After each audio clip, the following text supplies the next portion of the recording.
అందరికీ నమస్తే. Welcome back to our channel. నేను మీ రమ్య. ఈ రోజు మనతో పాటు మన గెస్ట్‌గా ఎవరున్నారో తెలుసా? అనసూయ వీరాభిమాని, ట్రెండింగ్ స్టార్ మురళీకృష్ణ శర్మ గారున్నారు. ఒకసారి సార్‌తో మాట్లాడి ఈ మధ్య కాలంలో జరుగుతున్న ట్రెండింగ్ టాపిక్స్ అన్నిటి గురించి కూడా తెలుసుకునే ప్రయత్నం చేద్దాం. సో ముందుగా నమస్కారం అండి. ఎలా ఉన్నారు మురళీకృష్ణ గారు? బాగున్నాను. సో ఈ మధ్యలో ఈ 3, 4 డేస్ నుంచి ఎక్కడ చూసినా సరే ఒక కోవా బన్ టాపిక్కే నడుస్తుంది. సో అసలక్కడ జరిగిన విషయం ఏంటి? ఎందుకంత కాంట్రోవర్సీ అవుతుంది? అండ్ చాలామంది ప్రజల దగ్గర నుంచి వస్తున్న సందేశాలు, అలాగే ప్రశ్నలు ఏంటి అంటే, నార్మల్‌గా చాలా పెద్ద పెద్ద రెస్టారెంట్స్‌లలో గూడా ఇలాంటి కల్తీ అనేది ఒకటి నడుస్తూనే ఉంది. కానీ ఇక్కడికొచ్చి ఇంత గట్టిగా ప్రశ్నించినంత ఏ రెస్టారెంట్‌లకెళ్ళి గూడా ఎవరు అడగరు గదా! సో దాని గురించి నడుస్తుంది. సో మీరేమంటారు అసలు? మీ వేలో చూస్తే, మీ పాయింట్ ఆఫ్ వ్యూలో చూస్తే ఆ ఇష్యూని ఎలా చూడొచ్చు? నమస్కారం అండి. రీసెంట్‌గా మన అమ్మవారిది సమ్మక్క, సారక్క చక్కగా ఇక్కడ జరిగినాయి మేడారంకి. గవర్నమెంట్ చాలా అద్భుతమైనటువంటి ఏర్పాట్లు చేసింది.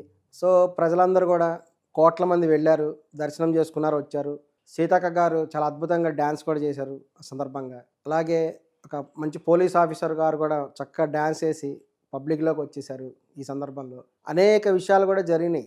మరి ఈ సందర్భంలో ఏందంటే అక్కడ రూ. 10 కోవా బన్ అనేటువంటిది ఒక హైలైట్ టాపిక్ కూడా అయింది. అది ఎందుకయింది అంటే ఈ మధ్య కాలంలో కూడా లవ్ జిహాద్ అని, ఫుడ్ జిహాద్ అని ఇటువంటివి కొంచెం హాట్ టాపిక్స్ అనేటువంటివి కూడా నడుస్తున్నాయి. అదేంటంటే కొన్ని శత్రుదేశాల వాళ్ళు భారతదేశాన్ని అణగదొక్కాలి, ఒక మతాన్ని అణగదొక్కాలనేటువంటి ఉద్దేశంతో లవ్ జిహాద్ అనేటువంటి పేరుతో వాళ్ళు హిందూ అమ్మాయిలకి ట్రాప్ చేయటం, ఒక పేద అమ్మాయిలు ఎవరైతే ఉంటారో వాళ్ళని చూసి ఎంచుకొని వాళ్ళకి అనేక విధమైనటువంటి డబ్బులు ఖర్చు పెట్టడం, వాళ్ళకి గిఫ్ట్లు ఇవ్వటం, ఈ విధంగా చేసి వాళ్ళని లోబర్చుకొని వాళ్ళని పెళ్ళిళ్ళు చేసుకొని వాళ్ళని ముస్లిం మతంలో మార్చడం, తర్వాత వాళ్ళని తీసుకెళ్ళటం, ఇటువంటి టాపిక్ కూడా నడుస్తుంది. అదేవిధంగా ఫుడ్ జిహాద్ అంటే ఏంటంటే కేరళలో అది మొట్టమొదటిసారిగా వెలుగు చూసిందండి. ఈ కేరళలో ఏంటంటే ఒక రకమైనటువంటి కెమికల్స్ లేదంటే కొన్ని పదార్థాలని ఫుడ్లో కలుపుతారు. అది కలిపి అమ్మటం వల్ల కస్టమర్లు ఎవరైతే కొంటారో, కొని తింటారో వాళ్ళకి ఏమవుద్దంటే ఈ శుక్ర కణాల సంఖ్య తగ్గిపోతుంది అవి తినటం వల్ల. దానివల్ల ఏంటంటే వాళ్ళకి పిల్లలు పుట్టే అవకాశం తగ్గుతుంది. సో దానివల్ల ఏమవుతుందంటే క్రమక్రమంగా కూడా హిందువుల సంఖ్య తగ్గిపోతుంది. ముస్లిం సంఖ్య ఎలాగో పెరుగుతుందా అందరికీ తెలిసిన విషయమే. ఇండియా పాకిస్తాన్ ఏర్పడిన తర్వాత ఇండియాలో మైనారిటీస్గా ముస్లిమ్స్ ఉన్నారు. ఇప్పుడు వాళ్ళ సంఖ్య భారీ స్థాయిలో పెరిగిపోయింది. అంటే ముస్లిం సంఖ్య పెరగడానికి కారణం ఏంటంటే ఒక్కొక్కళ్ళు 4 పెళ్ళిళ్ళు చేసుకోవచ్చు, ఒక్కొక్కళ్ళు నలుగురు పిల్లల్ని పుట్టిస్తారు, జనాభాలు పెరుగుతున్నారు. ఈ చిన్న కోవా బన్ విషయంలో మీరు ఫుడ్ జిహాద్ దాకెళ్ళి ఇదంతా మీరు నిజంగా అనుకుంటున్నారు? ఎందుకంటే ఇప్పుడు తెలంగాణలో, అలాగే మన భారతదేశంలో కూడా చాలామంది కల్తీ ఫుడ్ అయినా సరే వాళ్ళ జీవనోపాధి కోసం అలా పెట్టేసి రోడ్ల మీద అమ్ముతూ ఉంటారు కదా! సో అవి కూడా కొంతమంది ఖరాబ్ అయినా సరే దే విల్ డూ దట్ కదా! సో ఎందుకు ఈ క్రమంలో ఎందుకు చూడకూడదు? మీరెందుకు ఆ జిహాద్ పరంగానే ఎందుకు చూస్తున్నారు? కేవలము అది ఒక చిన్న వ్యాపారం అండి. అతను చాలా పేదవాడు. అందుకని ఈ పాలకోవా అనేది తీసుకొచ్చి అందులో కొంచెం క్రీమ్ పెట్టి అమ్ముతున్నాడు. అలాగే హిందువులు కూడా కొంతమంది కల్తీ చేసే వాళ్ళు కూడా ఉంటారు కదా. నిజమే, హిందూ మతస్థుల్లో కూడా కొంతమంది కల్తీ చేసే వాళ్ళు ఉండొచ్చు.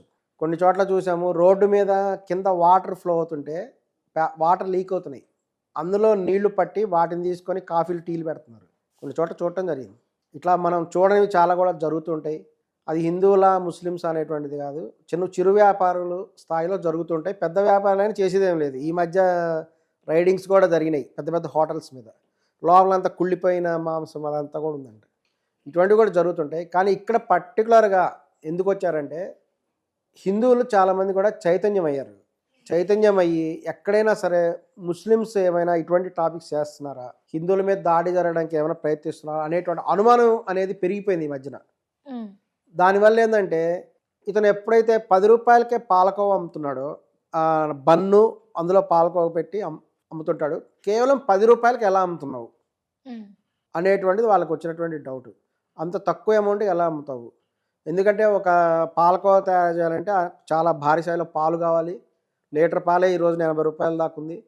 ఇంకా మంచి పాలు అయితే రూ. 100 పైనే ఉంది. మరి ఇటువంటిప్పుడు నువ్వు ఎలా అమ్ముతున్నావు? ఇందులో ఏమైనా కలిపి హిందువులకు ఏమైనా అమ్మి తద్వారా వాళ్ళ శుక్రకణాల సంఖ్య తగ్గించేసి ఏదైనా కుట్ర ఏమైనా జరుగుతుందా అని కొంతమందికి డౌట్ వచ్చి అతని దగ్గరికి వెళ్ళి అడగ జరిగింది.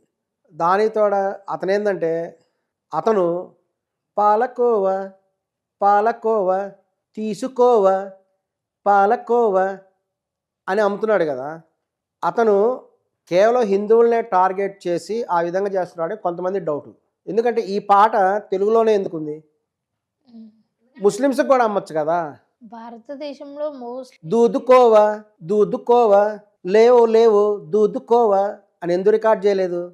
పాలకోవా పాలకోవా తీసుకోవా పాలకోవా అంటూ కొంత డబుల్ మీనింగ్ లాగా పాటలు పాడి ఆ, హిందువులకే అర్థమయ్యేటట్టుగా తెలుగు లాంగ్వేజెస్లో అతను అమ్ముతున్నాడు అనేటువంటిది కొంతమందికి వచ్చినటువంటి డౌట్. దీని మీద కొంతమంది అదేం కాదండి, అతను నిజాయితీగా వ్యాపారం చేస్తున్నాను, నేను నీకు ఛాలెంజ్ చేస్తున్నాను, నువ్వు నిజంగా ఒక పేదవాడివి, క్వాలిటీ ఉన్నటువంటి ఫుడ్ అమ్ముతున్నాను. ఈ మధ్య అందరు ఇలా అతని దగ్గరికి తయారు చేసి చూపిస్తున్నారు. హైదరాబాద్ రా, చార్మినార్ దగ్గర రా, చార్మినార్ దగ్గర అమ్ము నీ పాలకోవా. ఎందుకు అమ్మవు? ఆయన పేరు వలి, కర్నూలు దగ్గర ప్రాంతం నుంచి వచ్చి ఇక్కడ అమ్ముతున్నారు.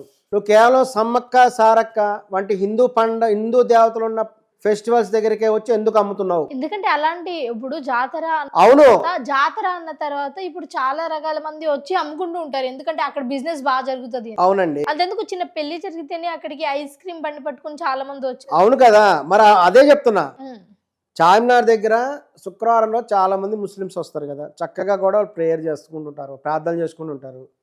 అక్కడికి వచ్చి అమ్మమ్మనండి కోవాని.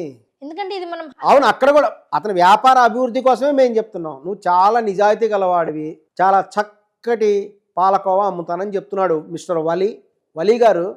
మీరు చార్మినార్ దగ్గరికి వచ్చేసి మీ పాలకోవా అమ్మండి, అప్పుడు మేము నమ్ముతాం. ఇంకా అతని టార్గెట్ ఏంటంటే శివరాత్రికి వెళ్ళేవాడట. ఈ గొడవ జరగటం వల్ల శివరాత్రికి వెళ్ళలేదు. అంటే మీరు కేవలం హిందూ దేవుళ్ళ జాతరలు జరిగే చోటకి మాత్రమే వెళ్ళి అమ్ముతుంటారా పాలకోవా? అదేవిధంగా మీరు అమ్మాలంటే కేవలం హిందూ కాలనీస్ ఉన్న చోటే అమ్ముతుంటారా ఈ పాలకోవా అని పాటలు పెట్టి? మరి ముస్లిమ్స్ ఉన్న చోట కూడా అమ్మండి కొంచెం. మీరు నిజంగా కూడా స్వచ్ఛమైన పాలకోవా అయితే, అందులో ఎటువంటిది కూడా లోపం లేకపోతే, మీరు కేవలం హిందూ మతస్థులే మీకు టార్గెట్ ఎందుకున్నారు? మీరు తెలుగు లాంగ్వేజ్లోనే పాట ఎందుకు రికార్డ్ చేయించారు అనేది మా క్వశ్చన్.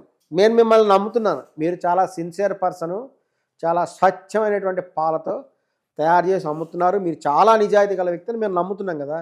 మీరు వచ్చి చార్మినార్ దగ్గర పాలకోవా అమ్మండి, అలాగే ముస్లిమ్స్ ఉండే ప్రాంతాల్లో కూడా పాలకోవా అమ్మండి. మరి మీ బన్ పాలకోవా అనేది అమ్మండి, అప్పుడు మేము నమ్ముతాం. లేదంటే మీది ఫుడ్ జిహాద్ అని మేము నమ్మాల్సి వస్తుంది.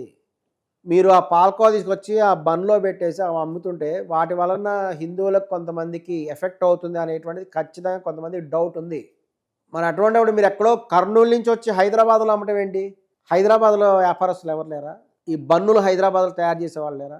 హైదరాబాద్లో పాలకోవా తయారు చేసేవాళ్ళు లేరా? మరి ఇక్కడ వాళ్ళు అమ్మచ్చు కదా. హైదరాబాద్లో ఉండేటువంటి వ్యాపారస్తులు బన్ను పాలకోవా పెట్టి అమ్మచ్చు కదా. మరి మీరు ఎక్కడో కర్నూలు నుంచి వచ్చి హైదరాబాద్లో అమ్మటం ఏంటి? దీనికి అనేక డౌట్లు ఉన్నాయి. అతని వెనక ఎవరైనా ఉన్నారా అనేటువంటిది చాలామందికి వచ్చినటువంటి డౌట్. ఇదే క్వశ్చన్ కూడా చేశారు మేడారం జాతరలో. అతను నిజంగా సిన్సియర్ అయితే అతను సిన్సియారిటీ నిరూపించుకోవాలి. ఖచ్చితంగా కూడా అతను హైదరాబాద్ రావాలి, హైదరాబాద్లో చార్మినార్ దగ్గర అతను పాలకోవా బన్కోవాలు అమ్మాలి, అప్పుడే మేము నమ్ముతాం. అలా కాకుండా కేవలం హిందూ కాలనీస్లోనే అమ్ముతాం, హిందూ పండుగలు ఎక్కడైతే ఉన్న శివరాత్రి ఇటువంటివి టార్గెట్ చేసుకొని అక్కడికే వచ్చి పాలకోవా అమ్ముతాము, హిందూ కాలనీస్లోనే మా బన్ పాలకోవా మటుకు ఉపేక్షించేది లేదు, ఖబర్దార్ అని కూడా మేము వార్నింగ్ ఇస్తున్నాం. నమస్కారం. థ్యాంక్ యూ అండి, థ్యాంక్ యూ సో మచ్.